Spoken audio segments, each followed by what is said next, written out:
नमस्कार मित्रो, आपण बघतोय भूसंपादनाची सिरीज। आपल्याकडे भूसंपादनाचे दोन कायदे आहेत।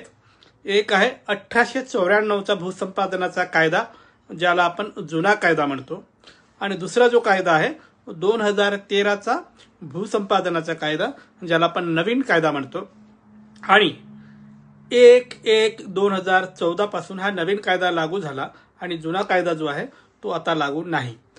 पण जुना असो किंवा नवीन कायदा असो, या अन्वये जे काही संपादन झालं आहे, भूसंपादन झालं आहे, त्याच्यामध्ये तुमची जमीन जी भूसंपादित झाली त्याचा मोबदला मिळाला, पण त्या जमिनीत जर तुमची झाडं असतील तर कायदा काय म्हणतो? तर कायदा असं म्हणतो की जमिनीचा जो मोबदला मिळतो तो वेगळा, त्या जमिनीवर जी तुमची झाडं आहेत त्याचा मोबदला स्वतंत्रपणे मिळतो असं कायदा म्हणतो।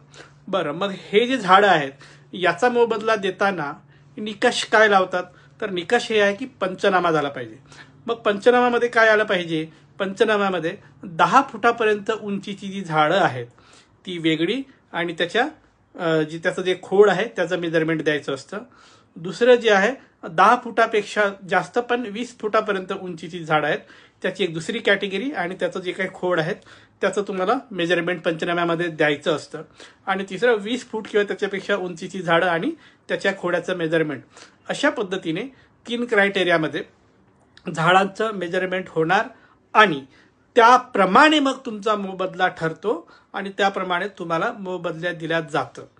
बरं, आता जे काही मी तुम्हाला सांगितलं की झाडांचा मोबदला मिळतं, ह्या उंचीप्रमाणे आणि खोडाचा जो काही साईज आहे त्याप्रमाणे मोबदला दिला जातो।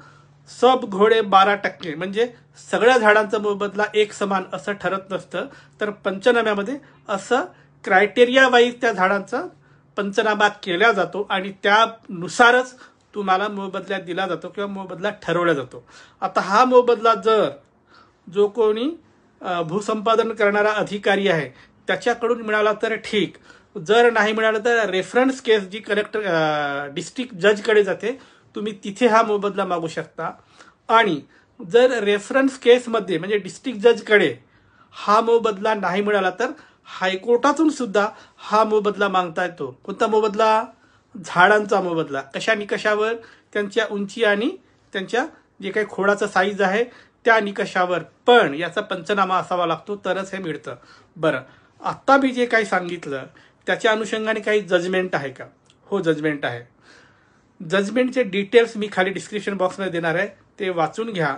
आणि तुमच्यासोबत असं काही झालं असेल, म्हणजे तुमची जमीन भूसंपादित झाली असेल पण फक्त जमिनीचा मोबदला मिळाला, तिथल्या झाडांचा मिळाला नाही, असं काही झालं असेल, किंवा झाडांचा मोबदला मिळाला पण सगळ्या झाडाला एकच निकष लावलं असेल, असा घोड झाला असेल, तर तुम्ही याला चॅलेंज करू शकता आणि योग्य पद्धतीने झाडांचं मेजरमेंट, त्याचं कॅटेगरायझेशन करून मोबदला द्यावं यासाठी दावा दाखल करू शकता। आणि त्या प्रकारे तुम्ही जे काही कायद्यात बसणार आहे त्यानुसार तुम्ही मोबदला घेऊ शकता झाडांसाठी। तर मित्र, ही होती माहिती झाडांच्या अनुषंगाने मोबदला घेण्याची तरतूद आणि जजमेंट। आता 2 सूचना: थेट फोन करायचा नाही, अजिबात करायचा नाही। खूप महत्त्वाचं काम असेल तर खाली दिलेल्या व्हॉट्सॲप नंबरवर केसचे डिटेल पाठवा। केसमध्ये मेरिट असेल तर आम्ही सल्ला देऊ। आणि दुसरं, वैयक्तिक सल्ला मोफत नाही, त्यासाठी फी लागू आहे। बाय।